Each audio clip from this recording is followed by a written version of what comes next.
ఇక్కడ బీఆర్ఎస్కు సంబంధించి ప్రధానంగా కూడా మీరు బీఆర్ఎస్ పార్టీలో నలుగురిని చాలా క్లారిటీగా చూడొచ్చు. ఒకటి కేసీఆర్ ఉద్యమ నాయకుడు, అందరికీ కూడా నాయకుడు, ఆ పార్టీకి సంబంధించి ఏంది అంటే బీఆర్ఎస్ పార్టీకి సంబంధించి. ఆ తర్వాత పూర్తి స్థాయిలో ఇక్కడ కేటీఆర్ కానీ లేదా హరీష్ రావు కానీ, దాంతోపాటు ఇక్కడ కవిత కానీ, వీళ్ళు పూర్తి స్థాయిలో కూడా పార్టీకి 4 దిక్కులు 4 స్తంభాలు అనుకోవచ్చు.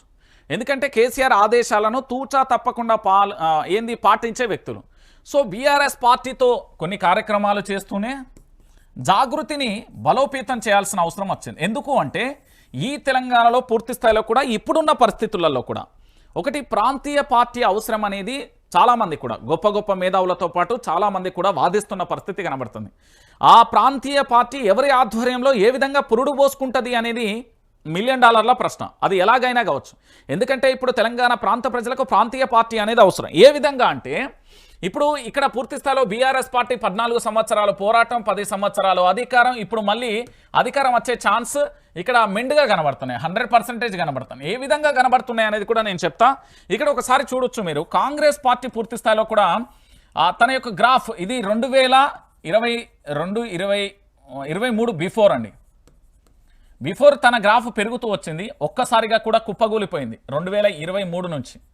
పూర్తిగా కూడా మీరు అందరూ కూడా చూడొచ్చు 23, 24, 25 అంటే అధికారంలోకి రాగానే తన గ్రాఫ్ ఎంత అధ్వానంగా అంటే ఒక రాజకీయ పార్టీ తన యొక్క పూర్తి స్థాయిలో కూడా ఇక మళ్ళీ భవిష్యత్తులో అధికారంలోకి రాదు అన్న స్థాయిలో ఇక్కడ గ్రాఫ్ పడిపోయిన పరిస్థితి కనబడింది. సో ఇప్పుడు కాంగ్రెస్ పార్టీని ఎవరన్నా నమ్మే పరిస్థితి ఉంది అంటే 0%. ఆ పార్టీకి సంబంధించి వాళ్ళకు ప్రేమ ఉంటుంది. ఆ పార్టీ అధికారంలో ఉండాలని కోరుకునేది కేవలం కాంగ్రెస్ పార్టీ కార్యకర్తలు మాత్రమే. ప్రజలు ఎక్కడా కూడా యాక్సెప్ట్ చేయరండి, అది వాస్తవమైన విషయం. ఇక బీజేపీ, భారతీయ జనతా పార్టీ సెంట్రల్లో కేంద్రంలో అధికారంలో ఉంది. సెంట్రల్లో అధికారంలో ఉండి తెలంగాణ రాష్ట్రానికి గుండు సున్నా ఇచ్చింది. ఇక్కడికి సంబంధించిన 8 మంది ఎంపీలు, 8 మంది ఎమ్మెల్యేలు పూర్తి స్థాయిలో కూడా భారతీయ జనతా పార్టీకి తెలంగాణ ప్రాంత ప్రజలు పట్టం కట్టారు. అయినప్పటికీ కూడా ఈ భారతీయ జనతా పార్టీకి సంబంధించి మొన్న పార్లమెంట్ బడ్జెట్ సమావేశం జరిగితే దాంట్లో తెలంగాణ గలం వినబల్లే తెలంగాణ బలం కనిపించలేదు. అంటే ఈ రాష్ట్రానికి రావాల్సిన అనేక అంశాలకు సంబంధించి అంటే పెట్టుబడులకు సంబంధించో అనుకోవచ్చు, లేకపోతే ఇక్కడ ఏంది అంటే ఈ రాష్ట్రాన్ని డెవలప్మెంట్ చేసే విధంగా ఎక్కడ కూడా నిధులు కేటాయించిన దాఖలాలు లేదు. అది మొత్తం ఎపిసోడ్ మీద కావాలంటే మళ్ళీ వినండి. ఎక్కడ కూడా కనీసం తెలంగాణ అనే పదం ఆ పార్లమెంట్ సాక్షిగా వినబడలే. ఇంకొక విషయం ఏంటంటే బీజేపీ పార్టీకి బలమైన కార్యకర్తలు ఉన్నారు. వాళ్ళు ఏదైనా ధర్నా చేసినా, రాస్తారోకో చేసినా, మీటింగులు పెట్టినా, సభలు పెట్టినా, సమావేశాలు పెట్టినా వాళ్ళ సర్ది వాళ్ళే తెచ్చుకుంటారు, వాళ్ళ పైసలు పెట్టుకుని వస్తారు. వాళ్ళు బిర్యానీ పొట్లాలో, బీరు పొట్లాలో లేకపోతే ఇతరత్ర ఆశపడే కార్యకర్తలు అయితే కాదు, ఇది వాస్తవమైన విషయం. కానీ దీని నాయకత్వం ఏమితో కొట్టుకుంటుంది. ఒకరు నాయకత్వాన్ని పూర్తి స్థాయిలో ఎవరికైనా అప్పచెప్తే ఆయన హిందూ ముస్లిం మధ్య గొడవలు పెట్టేటట్టు ఉంటాడు. ఇంకొక ఆయన నాయకత్వాన్ని పెడితే ముఖ్యమంత్రితో టైఅప్ అయ్యే విధంగా ఉంటుంది. ఇంకొక ఆయన నాయకత్వం పెడితే కేవలం అధికారమే పరమావధిగా వర్గాలు సృష్టించే అవకాశం ఉంటుంది. కాబట్టి ఇప్పుడు దీన్ని నమ్మే పరిస్థితిలో లేదు. మన భారత్ పాక్ యుద్ధానికి సంబంధించి దీని గ్రాఫ్ కూడా భారీ స్థాయిలో కూడా పడిపోయిన పరిస్థితి కనబడింది. ఇప్పుడు మిగిలింది ఏంది? తెలంగాణ ప్రాంత ప్రజలకు ఆల్టర్నేట్గా, తెలంగాణ ప్రాంత ప్రజలకు దిక్కుగా, తెలంగాణ ప్రాంత ప్రజలకు మళ్ళొక్కసారి ఎవరు ఎటువైపు చూసినా కూడా అల్టిమేట్గా కేసీఆర్ వైపే అందరి చూపు పడిపోయిన పరిస్థితి కనబడుతుంది. సరే, ఇక్కడ కాంగ్రెస్ పార్టీని పూర్తి స్థాయిలో కూడా పక్కన పెట్టుదాం. దాంతోపాటు బీజేపీ పని అయిపోయింది. ఆల్టర్నేట్గా ఇక్కడ ఉండేది ఓన్లీ బీఆర్ఎస్ పార్టీ. మరి బీఆర్ఎస్ పార్టీతో పాటుగా మరి ఇవే ఉన్నాయా తెలంగాణలో అంటే ఇంకా చాలా పార్టీలు ఉన్నాయి.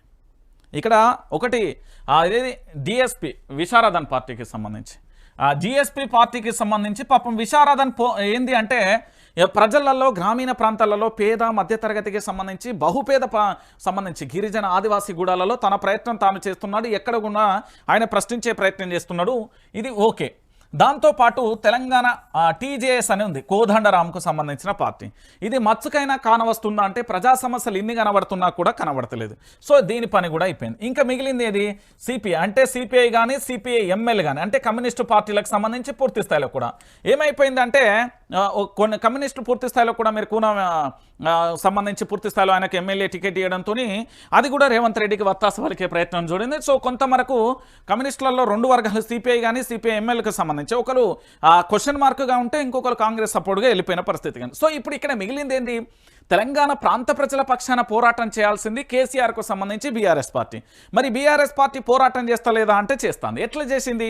హైడ్రాకు సంబంధించిన బ్రహ్మాండమైన పోరాటం చేసింది, మూసి విషయంలో పోరాటం చేసింది, లగచెర్ల బాధితుల విషయంలో చూసింది, నల్గొండ జిల్లాకు సంబంధించి రామన్నపేటకు సంబంధించిన ఆదానికి సంబంధించిన సిమెంట్ ఫ్యాక్టరీ విషయంలో పోరాటం చేసింది. దాంతోపాటు భూములకు సంబంధించి గుంజుకుంటా అంటే హకింపేటకు సంబంధించి రోటిబండ తండా కానీ అక్కడ పోరాటం చేసింది. దాంతోపాటుగా ఆటో డ్రైవర్ల విషయంలో పోరాటం చేసింది, అన్నదాత విషయంలో పోరాటం చేసింది, మద్దతు విషయంలో పోరాటం చేసింది, నిరుద్యోగుల విషయంలో పోరాటం చేసింది, సంక్షేమ పథకాల విషయంలో పోరాటం చేస్తున్నది, దాంతోపాటు అక్రమ కేసుల మీద పోరాటం చేస్తున్నది, జర్నలిస్టుల దాడులను ఖండిస్తున్నది, దాంతోపాటు ఈ ప్రాంతం యొక్క అస్తిత్వాన్ని దెబ్బతీసే విధంగా ఆంధ్ర పెత్తందారి వ్యవస్థ ఏదైతే ఉందో నీళ్లు నిధులు నియామకాలను తెచ్చుకున్న ఈ తెలంగాణలో మరొకసారి నీటి దోపిడీ జరుగుతుందని పోరాటం చేస్తున్నది. అదేవిధంగా తెలంగాణ రాష్ట్రానికి సంబంధించి పూర్తి స్థాయిలో కూడా ఇక్కడ జరుగుతున్న పరిణామాలు ఏంది, పెట్టుబడులు అన్ని కూడా వాపసు వెళ్తున్నాయి, ఇక్కడ పరిశ్రమలు పూర్తి స్థాయిలో దెబ్బతింటున్నాయి, ఇక్కడ నుండి వెళ్ళిన రూపాయలే మళ్ళీ పెట్టుబడి రూపంలో వచ్చాయి అనే ఆరోపణలకు సంబంధించి అనేక విధాలుగా కూడా బీఆర్ఎస్ పార్టీ పోరాటం చేసింది. మరి తెలంగాణ ప్రాంత ప్రజలందరికీ ఏ దిక్కు చూసినా కనబడే దిక్కేంది బీఆర్ఎస్ పార్టీ. సో ఇంకొక ప్రాంతీయ పార్టీ అవసరం ఉంటుందనే ఆలోచన కూడా చాలా మందికి వచ్చింది. సో ఆ చాలా మందికి వచ్చిన తరుణంలో పుట్టుకొచ్చి పూర్తి స్థాయిలో కూడా జాగృతి తన పనులను కూడా తాను పూర్తి స్థాయిలో చేస్తున్నాను. ఇక్కడ ముఖ్యమంత్రి పీఠం కోసమో, లేకపోతే అధికారానికి సంబంధించి పబ్లిసిటీ కోసమో, లేకపోతే ప్రజలకు సంబంధించి మా తర్వాత ఏదైనా ఇలాంటి ఏవీ లేకుండా కేవలం ప్రజా సమస్యలే ఎజెండాగా ప్రజల పక్షాన నిల్చోవడానికి ఇక్కడ ఎమ్మెల్సీ కవిత జాగృతి తన కార్యాలయాన్ని తనకు సంబంధించిన కార్యక్రమాలన్నీ కొనసాగించబోతున్నారు అనేది ఒకటి వచ్చింది. ఇక దాంతో పాటుగా ఇంకొక విషయాన్ని కూడా